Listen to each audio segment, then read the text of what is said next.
So, welcome everybody on day 30th of this book reading, A New Earth, by Eckhart Tolle, and the last chapter, chapter 10, A New Earth. Astronomers have discovered evidence to suggest that the universe came into existence 15 billion years ago in a gigantic explosion and has been expanding ever since. Not only has it been expanding, but it is also growing in complexity and becoming more and more differentiated. Some scientists also postulate that this movement from unity to multiplicity will eventually become reversed. The universe will then stop expanding and begin to contract again, and finally return to the unmanifested, the inconceivable nothingness out of which it came, and perhaps repeat the cycle of birth, expansion, contraction, and death again and again. For what purpose? Why does the universe go to all the bother of existing? Asked physicist Stephen Hawking, realizing at the same time that no mathematical model could ever supply the answer. If you look within rather than only without, however, you discover that you have an inner and an outer purpose. And since you are a microcosmic reflection of the macrocosm, it follows that the universe too has an inner and outer purpose inseparable from yours. The outer purpose of the universe is to create form and experience the interaction of form, the play, the dream, the drama, or whatever you choose to call it. Its inner purpose is to awaken to its formless essence. Then comes the reconciliation of outer and inner purpose to bring that essence, consciousness, into the world of form and thereby transform the world. The ultimate purpose of that transformation goes far beyond anything the human mind can imagine or comprehend. And yet, on this planet at this time, that transformation is the task allotted to us. That is the reconciliation of outer and inner purpose, the reconciliation of the world and God. Before we look at what relevance the expansion and contraction of the universe has to your own life, we need to bear in mind here that nothing we say about the nature of the universe should be taken as an absolute truth. Neither concepts nor mathematical formulae can explain the infinite. No thought can encapsulate the vastness of the totality. Reality is a unified whole, but thought cuts it up into fragments.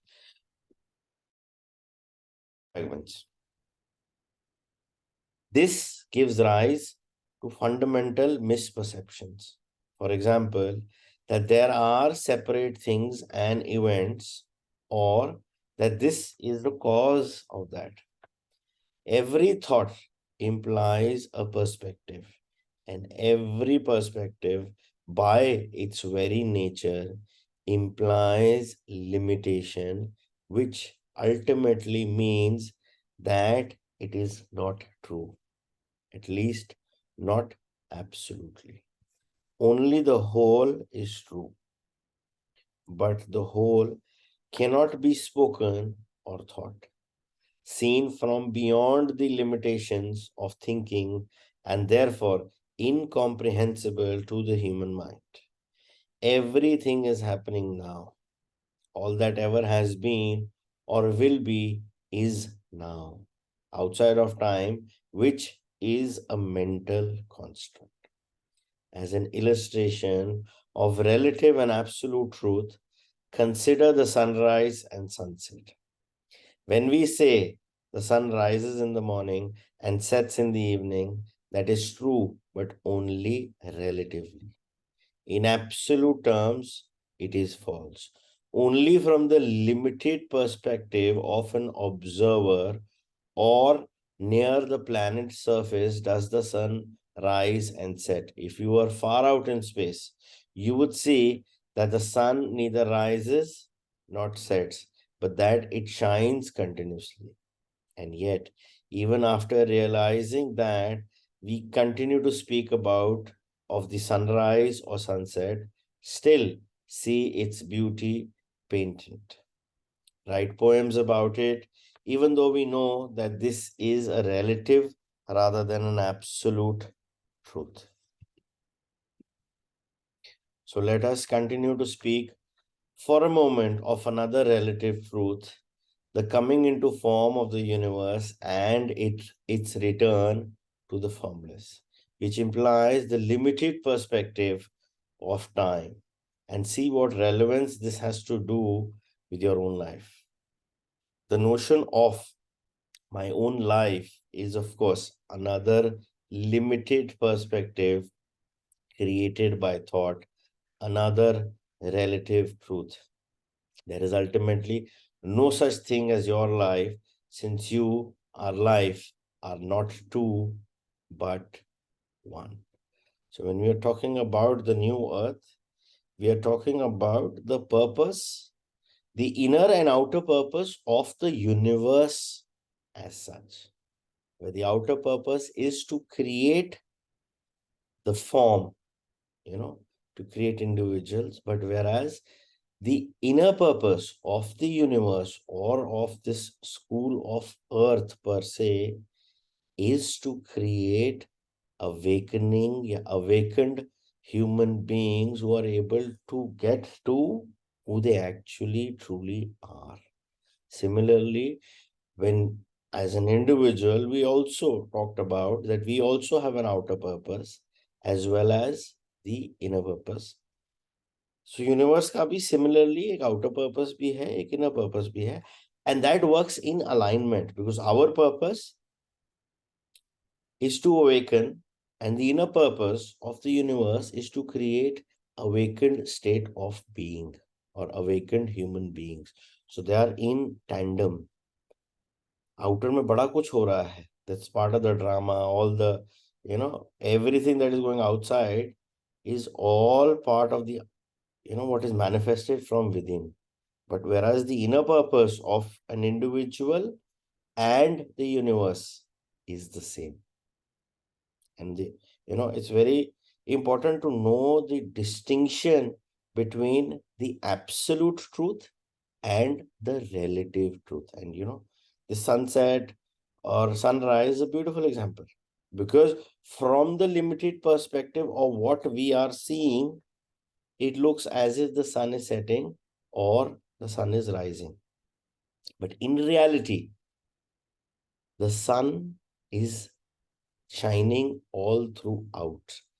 It is just that the movement of Earth on its own axis is in that transition phase.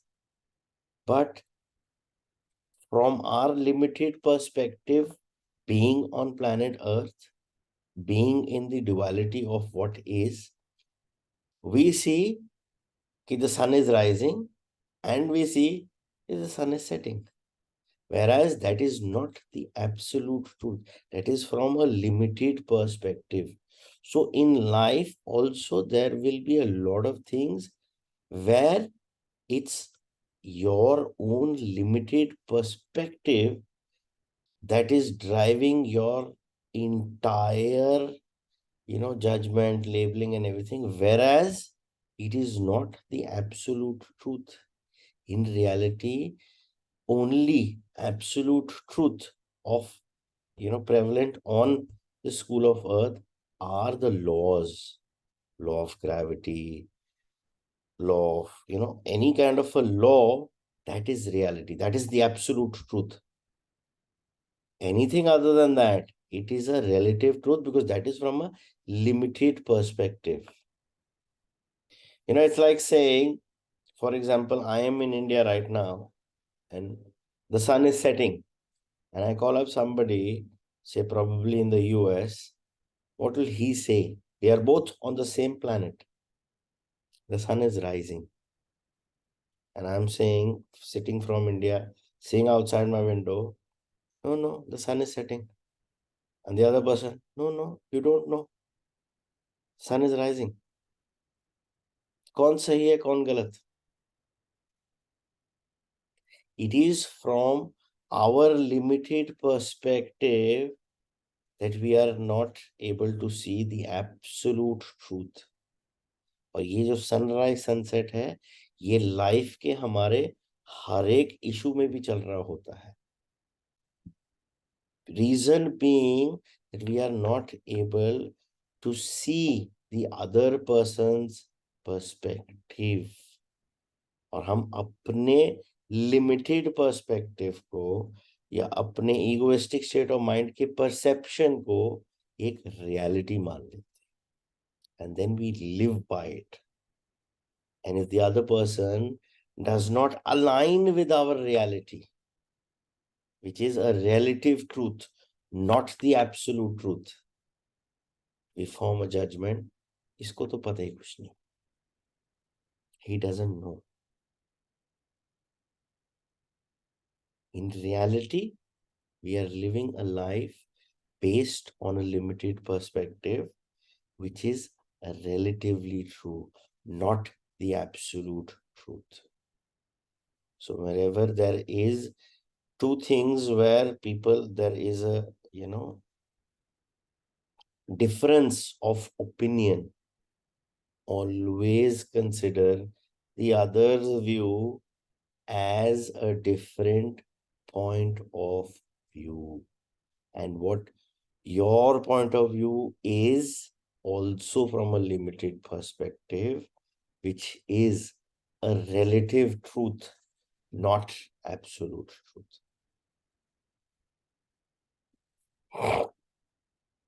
A brief history of your life.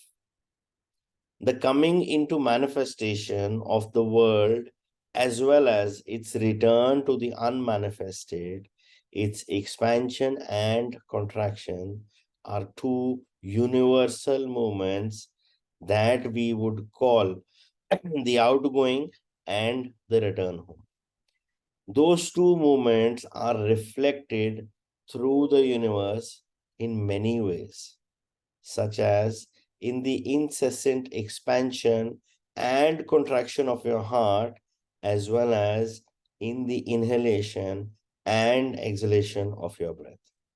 They are also reflected in the cycles of sleep and wakefulness.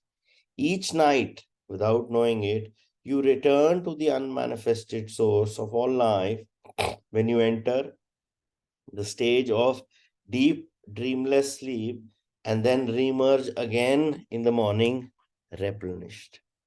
Those two moments, the outgoing and the return, are also reflected in each person's life cycles. Out of nowhere, so to speak, you suddenly appear in this world. Birth is followed by expansion. There is not only physical growth, but also growth of knowledge, activities, possessions, experiences. Your sphere of influence expands and life becomes increasingly complex. This is a time when you are mainly concerned with finding or pursuing your outer purpose. Usually, there is also corresponding growth of the ego, which is identification with all the above things. And so you form identity. So your form identity becomes more and more defined. This is also the time when outer purpose growth tends to become upsurged by the ego, which, unlike nature, does not know when to stop in pursuit of expansion and has a voracious appetite for more. And then, just when you thought you made it or that you belong here, the return movement begins. Perhaps People close to you begin to die. People who were a part of your world. Then your physical form weakens, your sphere of influence shrinks. Instead of becoming more, you now become less. And the ego reacts to this with increasing anxiety or depression.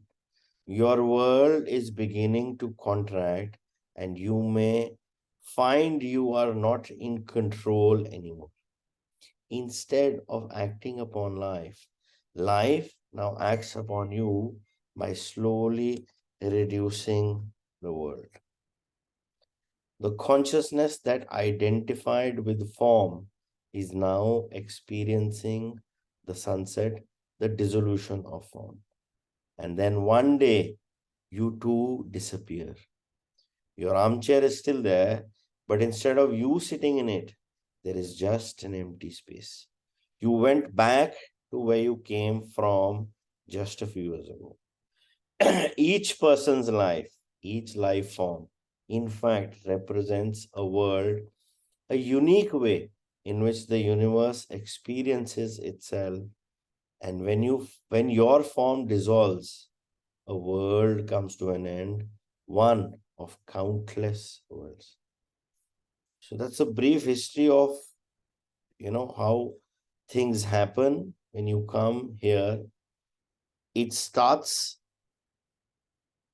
with, you come on this earth, and then slowly you get away from who you truly are during that childhood. You start forming opinions, start making your belief systems, your conditioning is happening, your programming is happening.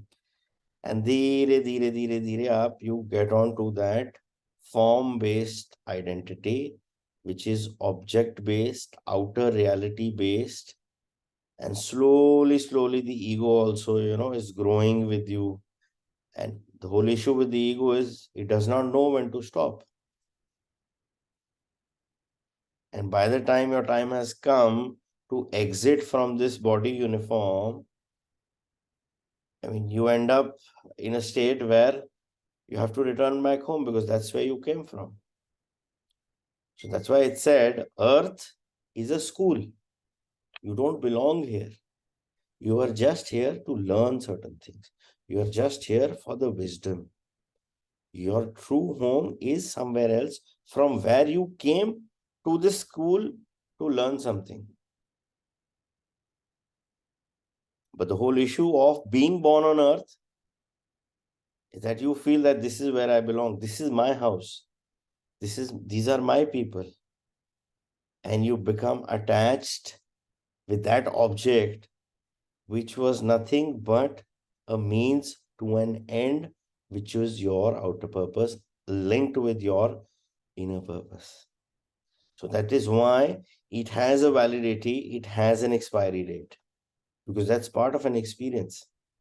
It's like when you go to a amusement park, you buy a ticket and you have a preconceived notion that you want to do this rides.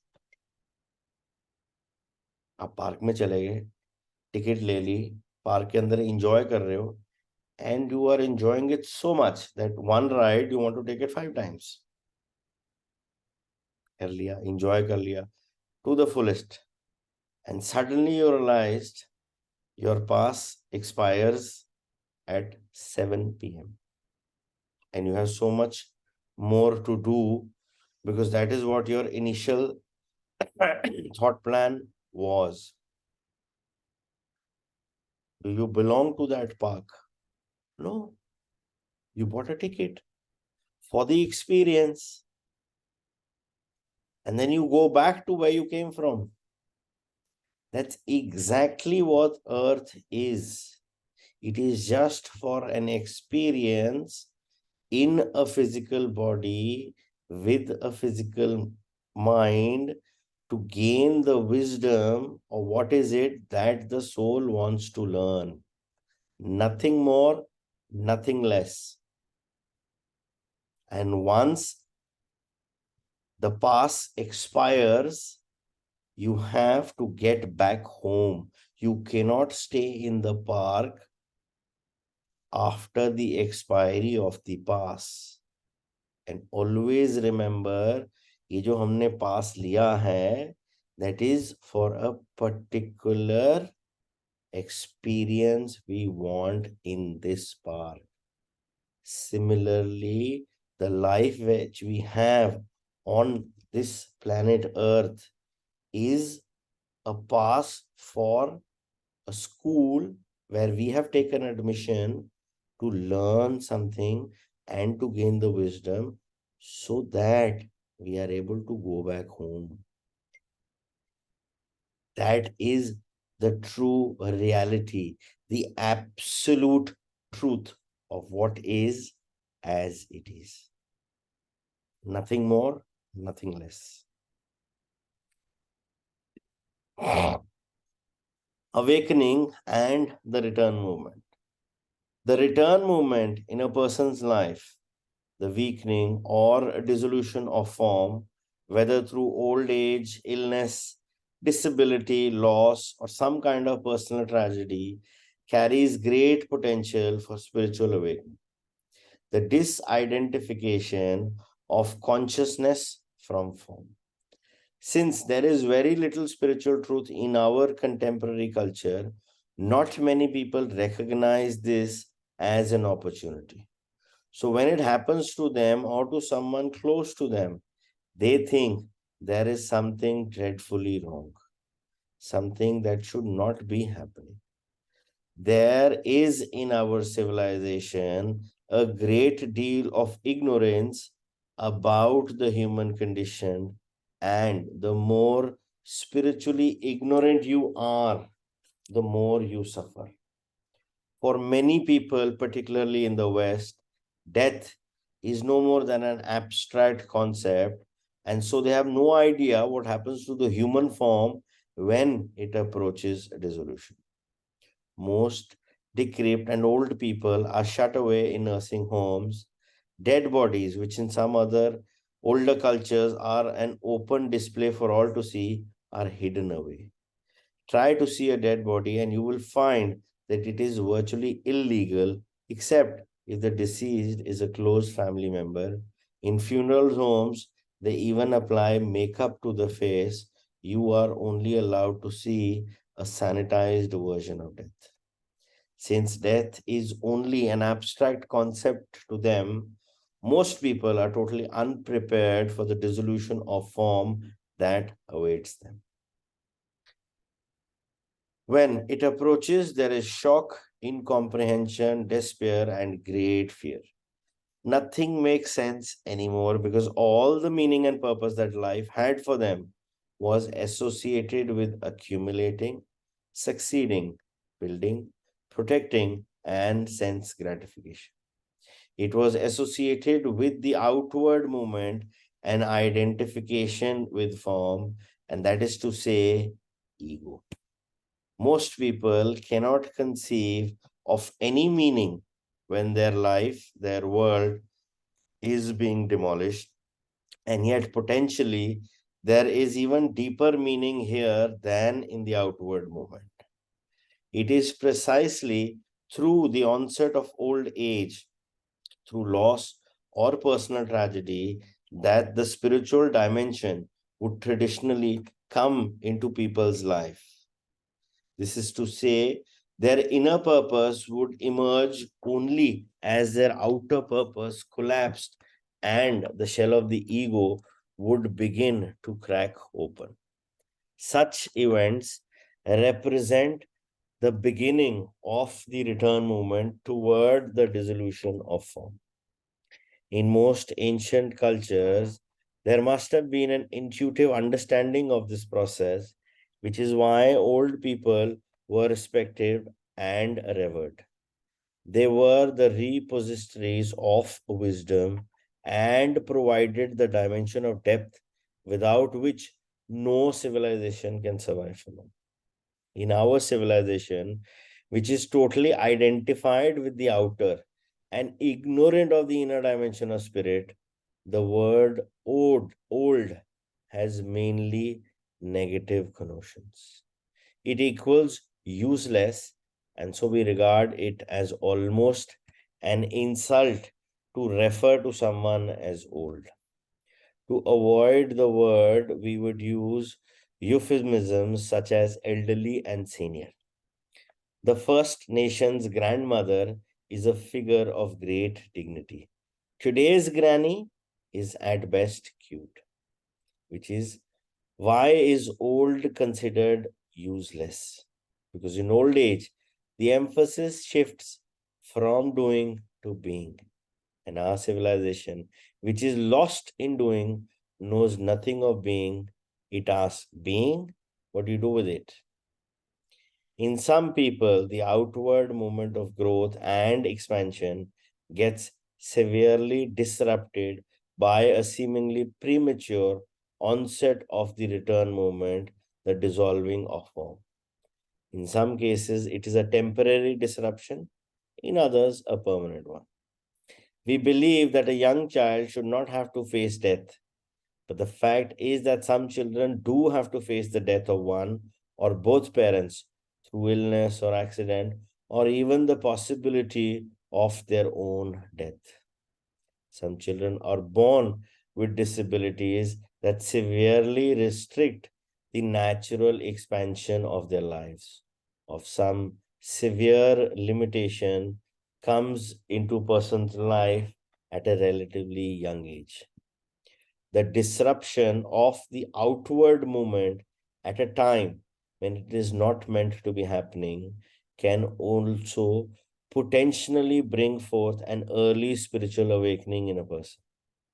Ultimately, nothing happens that is not meant to happen, which is to say, nothing happens that is not part of the greater whole and its purpose. I repeat this line. Ultimately, nothing happens that is not meant to happen, which is to say, nothing happens that is not part of the greater whole and its purpose. Thus, destruction or disruption of outer purpose can lead to finding your inner purpose and subsequently the arising of a deeper outer purpose that is aligned with the inner.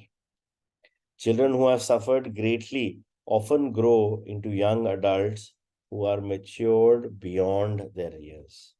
What is lost on the level of form is gained on the level of essence. In the traditional figure of the blind seer or the wounded healer of ancient cultures and legend, some great loss or disability on the level of form has become an opening into spirit. When you have had a direct experience of the unstable nature of all forms, you will likely never overvalue form again and thus lose yourself by blindly pursuing it or attaching yourself to it. The opportunity that the dissolution of form and in particular old age represents is only just the beginning to be recognized in our contemporary culture. In the majority of people, that opportunity is still tragically missed because the ego identifies with the return movement just as it identified with the outward movement. This results in a hardening of the egoic shell, a contraction rather than an opening. The diminished ego then spends the rest of its days whining or complaining, trapped in fear or anger, self pity, guilt, blame, or the other negative mental emotional states or avoidance strategies, such as attachment to memories, thinking and talking about the past. When the ego is no longer identified with the return moment in person's life, old age or approaching death becomes what is meant to be, an opening into the realm of spirit. I have met old people who were living embodiments of this process. They had become radiant. Their weakening forms had become transparent to the light of consciousness. On the new earth, old age will be universally recognized and highly valued as a time for the flowering of consciousness. For those who are still lost in the outer circumstances of their lives, it will be a time of a late homecoming when they awaken to their inner purpose.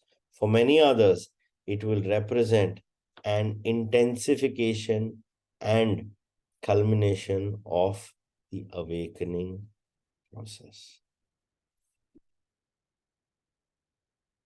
So, when we are talking about the awakening and the return movement, because one of the biggest fears everybody has here is the fear of death. Okay. But what exactly is it that you mean by death? Is the dissolution of the physical form, of the uniform which you have here. In reality, who you are is truly eternal. That is why there are, cases of reincarnations, rebirths, past lives, and that is a reality. And there are people, who remember their past lives and they've gone to their houses, identified those people from their past lives in this life. So that makes it that reincarnation is an absolute truth, not a relative truth. And there is proof available for this. But the whole issue is that it is also a part of what, is the awakening all about. Because jab aap us age mein, it's generally said that a lot of people get this when they hit old age, because then they are beyond their attachment to form in a lot of times, because they now realize that it's time. And what have I done other than accumulate things in the form based outer reality? In the true sense, what have I actually done? So you will see a lot of old people, especially in India, not outside India, getting to a lot of bhakti, getting to a lot of part at their old ages, because they want to be attached to the higher cause about the return movement towards awakening. And that comes with each and every person. And there are a lot of souls who exit early. And it's not that, they get to do that, get to experience that awakening towards their return journey. Sometimes they do, sometimes they don't. But the whole issue is whenever you are here, it's about your outer purpose and your inner purpose. That is what is important. Old age aayegi, you're more attracted towards the inner purpose.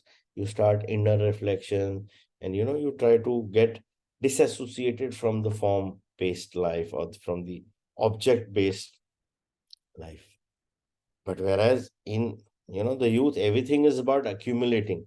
Ye bhi le lo, ye bhi kar lo, ye bhi kar lo. Because what is driving is the outer purpose accompanied with the best friend ego, which does not know when to stop. Old age में भी वो awakening और return की आ जाती है. But it's not that everything happens at old age. That's a common consensus with a lot of people. But it can be that you have some experience in your middle age or a young age which actually get you close to that awakening and that returning. And then the true process of getting back home becomes much more enjoyable. Because always remember, here, this body, this physical body has an expiry date, is not permanent. It's only there till the time that experience needs to be experienced by the experiencer. And that is who you are. And the experience is of this expiry date wali body, not of you. You are the experiencer who is experiencing the experience of this physical body. And every experience becomes a memory that gets stored in your subconscious mind for further retrievals. So all experiences are nothing but, those memory storages. किसके? Experiencer के, body के नहीं. That is what is to, realize who you truly are, is that you are the experiencer here. And when you get to that old age, that starts to hit you more in terms of who you really truly are. It is better that since this awareness is now, available to us in the form of knowledge through this beautiful book, that we start getting to get close to the experiencer that we truly are, and not be attached to the experience which is going to not go beyond this physical body, which is not going to go beyond planet Earth, and which has a very clear expiry date. It has a validity period. Awakening and the outgoing movement. The natural expansion of one's life that comes into the outward movement has traditionally been upsurged by the ego and used for its own expansion. Look what I can do. I bet you can't do that, says the small child to another as he discovers the increasing strength and abilities of his body. This is one of the ego's first attempts to enhance itself through identification with the outward movement and the concept of more than you, and to strengthen itself by diminishing others. It is, of course, only the beginning of ego's many misperceptions. However, as your awareness increases and the ego is no longer running your life, you don't have to wait for your world to shrink or collapse through old age or personal tragedy in order for you to awaken to your inner purpose. As per the new consciousness, it is beginning to emerge on the planet as an increasing number of people no longer need to be shaken to have an awakening. They embrace the awakening process voluntarily, even when still engaged in the outward cycle of growth and expansion. When that cycle is no longer upsurged by the ego, the spiritual dimension will come into its world through the outward movement, thought, speech, action, creation, as powerfully as thorough the return movement, stillness, being, and dissolution of form. Until now, human intelligence, which is no more than a minute aspect of universal intelligence, has been distorted and misused by ego. I call that intelligence and the service of madness. Splitting the atom requires great intelligence. Using that intelligence for building and stockpiling atom bombs is insane, or at best, extremely unintelligent. Stupidity is relatively harmless, but intelligent stupidity is highly dangerous. This intelligent stupidity, for which one could find countless obvious examples, is threatening our survival as a species. Without the impairment of egoic dysfunction, our intelligence comes into full alignment with the outgoing cycle of universal intelligence and its impulse to create. We become conscious participants in the creation of form. It is not we who create, but universal intelligence that creates through us. I repeat, it is not we who create, but the universal intelligence is the one that creates through us. We don't identify with what we create, and so don't lose ourselves in what we do. We are learning the act of creation may involve energy of the highest intensity, but that is not hard work or stressful. We need to understand the difference between stress and intensity. And as we shall see, struggle or stress is a sign that the ego has returned, as are negative reactions when we encounter obstacles. The force behind ego's wanting creates enemies. That is to say, reaction in the form of opposing force equal in intensity. The stronger the ego, the stronger the sense of separateness between people. The only actions that do not cause opposing reactions are those that are aimed at the good of all. They are inclusive, not exclusive. They join, they don't separate. They are not for my country, but for all of humanity, not for my religion, but the emergence of consciousness in all human beings, not for my species, but for all sentient beings and all of nature.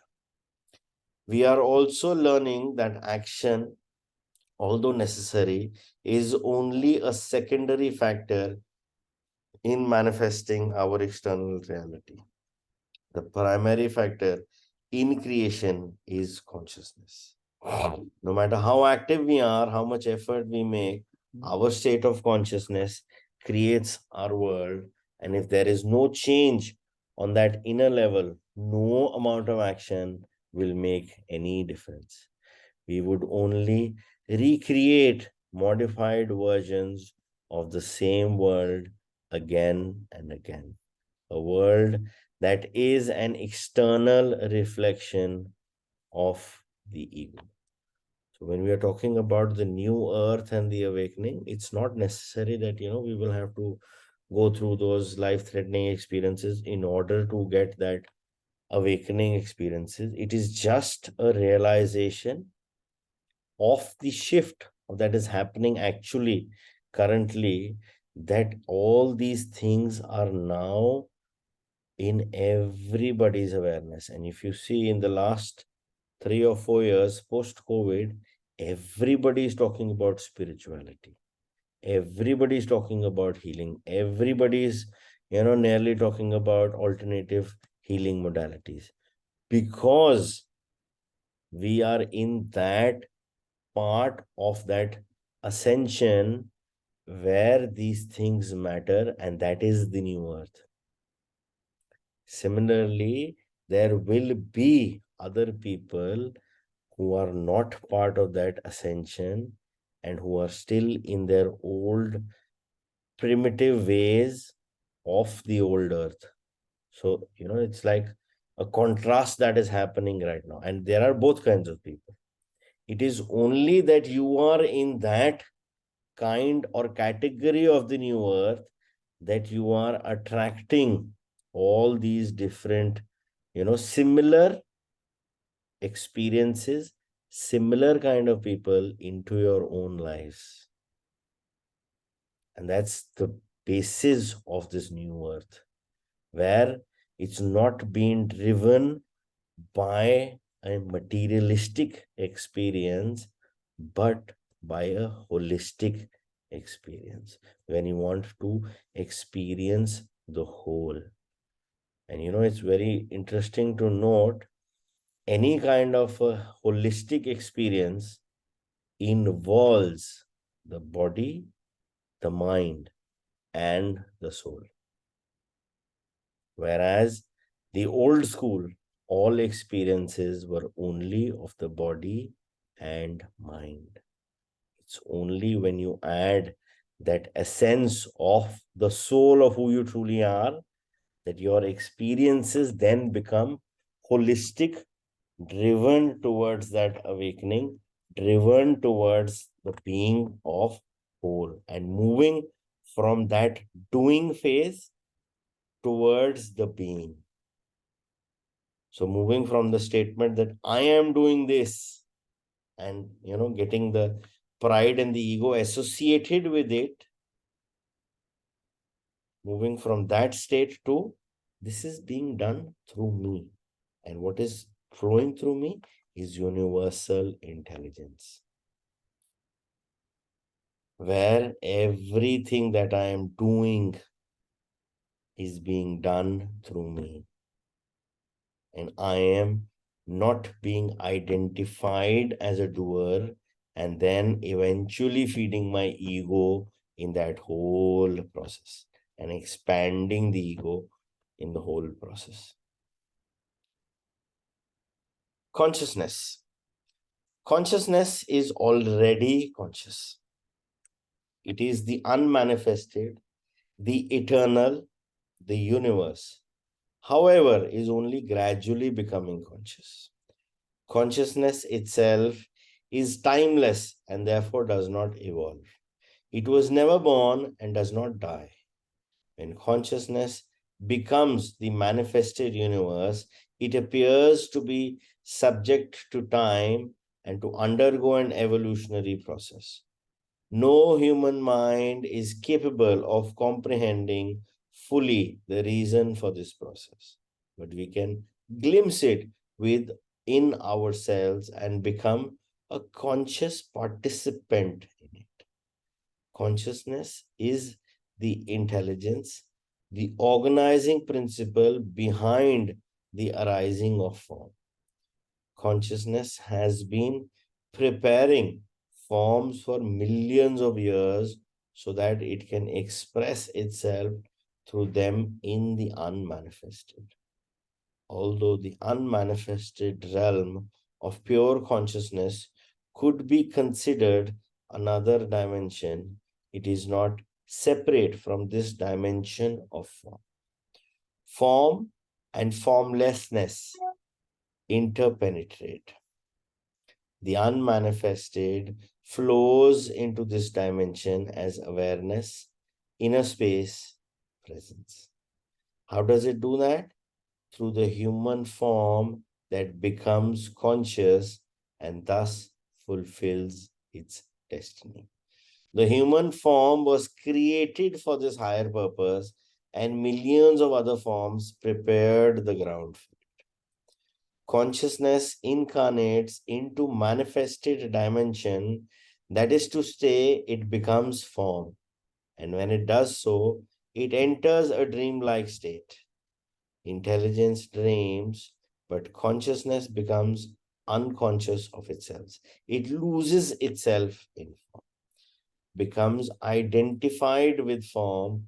This could be described as the descent of the divine into matter. At that stage in the evolution of universe, the entire outgoing movement takes place in that dreamlike state. Glimpses of awakening come only at the moment of the dissolution of an individual form, that is to say, death.